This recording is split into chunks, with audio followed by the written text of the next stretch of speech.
इस वीडियो में हम डायनासोर्स के बारे में सबसे बड़े मिथ्स, लाइज और कंस्पिरेसीज को अनकवर करेंगे। हम बताएंगे कि कैसे मूवीज, पॉप कल्चर और मिस इन्फॉर्मेशन ने उनकी रियल पिक्चर को डिस्टॉर्ट किया।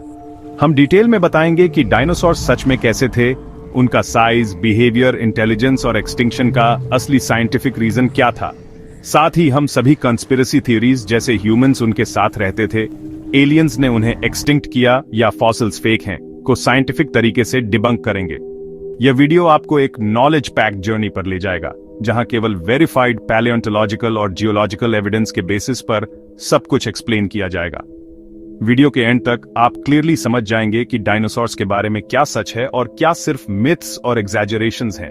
ये वीडियो उनके हिडन ट्रूथ्स और साइंस के रियल फैक्ट्स को रिवील करेगा, जो आपके परसेप्शन ऑफ डायनासोर्स को पूरी तरह बदल देगा।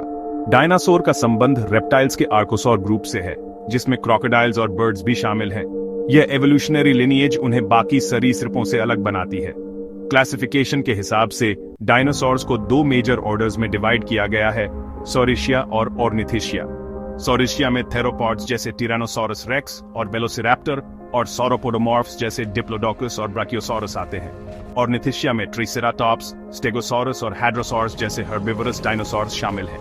जीवाश्मों का एनालिसिस रेडियोमेट्रिक डेटिंग मेथड्स जैसे यूरेनियम लीड और पोटेशियम आर्गन टेक्निक्स से किया जाता है, जिससे उनकी एज लाखों साल पुरानी कंफर्म होती है।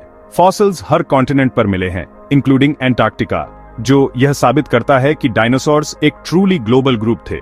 उनकी डाइवर्सिटी हजारों फॉर्म्स में थी, छोटे से लेकर विशाल आकार तक और अलग अलग एडेप्टेशंस के साथ। एक कॉमन मिसकंसेप्शन यह है कि सभी डायनासोर्स बड़े स्केली रेप्टाइल्स थे, लेकिन एविडेंस बताता है कि कई थेरोपॉड्स के पास फेदर्स थे और वे मॉडर्न बर्ड्स के एवोल्यूशनरी एंसेस्टर्स थे। आज के बर्ड्स को लिविंग डायनासोर्स माना जाता है क्योंकि उनकी फिजियोलॉजी और जेनेटिक्स डायनासोर से जुड़ी हुई है। सभी डायनासोर्स जायंट नहीं थे। कुछ स्पीसीज जैसे कॉम्सोग्नाथस और माइक्रोरैप्टर साइज में चिकन या क्रो जितने छोटे थे। उनका मेटाबॉलिज्म कोल्ड ब्लडेड रेप्टाइल्स जैसा नहीं था, बल्कि वार्म ब्लडेड एनिमल्स के क्लोजर था, जिससे उनकी रैपिड ग्रोथ और एक्टिव बिहेवियर पॉसिबल हुआ। एक्सटिंक्शन इवेंट का सबसे एक्सेप्टेड एक्सप्लेनेशन चिक्सुलुब एस्टेरॉयड इंपैक्ट है, जो 66 मिलियन ईयर्स अगो मेक्सिको के युकातान पेनिनसुला पर हुआ था। उस इंपैक्ट ने इतनी एनर्जी रिलीज की जो अरबों एटॉमिक बॉम्ब्स के बराबर थी, और एटमॉस्फेयर में डस्ट और एरोसोल्स भर गए, जिससे सनलाइट ब्लॉक हो गई, फोटोसिंथेसिस कोलैप्स हो गया और फूड चेन टूट गई। इसी समय इंडिया के डेक्कन ट्रैप्स में वोल्केनिक इरप्शंस हुए, जिससे कार्बन डाइऑक्साइड और सल्फर डाइऑक्साइड रिलीज हुई, जो क्लाइमेट को और अनस्टेबल बनाती है। इन दोनों प्रोसेसेस के कंबाइंड इफेक्ट से डायनासोर्स और कई अन्य स्पीसीज एक्सटिंक्शन की ओर बढ़ गए। एक बड़ी मिसअंडरस्टैंडिंग यह है कि ह्यूमंस और डायनासोर्स एक ही टाइम पीरियड में एग्जिस्ट करते थे, लेकिन स्ट्रैटिग्राफिक रिकॉर्ड क्लियरली दिखाता है कि डायनासोर्स 66 मिलियन ईयर्स पहले एक्सटिंक्ट हो गए, जबकि एनाटॉमिकली मॉडर्न ह्यूमंस सिर्फ 200,000 ईयर्स पहले अपीयर हुए। दोनों के बीच लगभग 65 मिलियन ईयर्स का गैप है। इसके बावजूद फेक इमेजेस और होक्सेस फैलते रहे, जिनमें ह्यूमंस और डायनासोर्स को एक साथ दिखाया गया, जिससे साइंटिफिक मिसकंसेप्शन और कंफ्यूजन बढ़ी।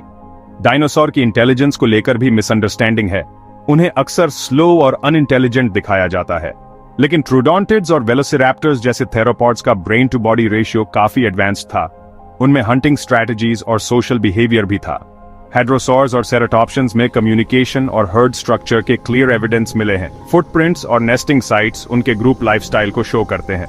अक्सर सभी रेप्टाइल्स जो मेसोजोइक एरा में थे, उन्हें डायनासोर्स मान लिया जाता है, जैसे मोसासॉरस, इक्थियोसॉर्स और प्लेसियोसॉर्स, जो एक्चुअली मरीन रेप्टाइल्स थे, और टेरोसॉर्स, जो फ्लाइंग रेप्टाइल्स थे।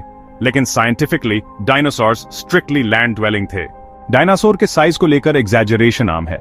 सौरोपॉड्स जैसे अर्जेंटिनोसॉरस और पैटागोटिटन लगभग 30 से 35 मीटर्स लंबे और 70 टन तक हैवी थे, लेकिन मोस्ट डायनासोर्स मीडियम या स्मॉल साइज के थे।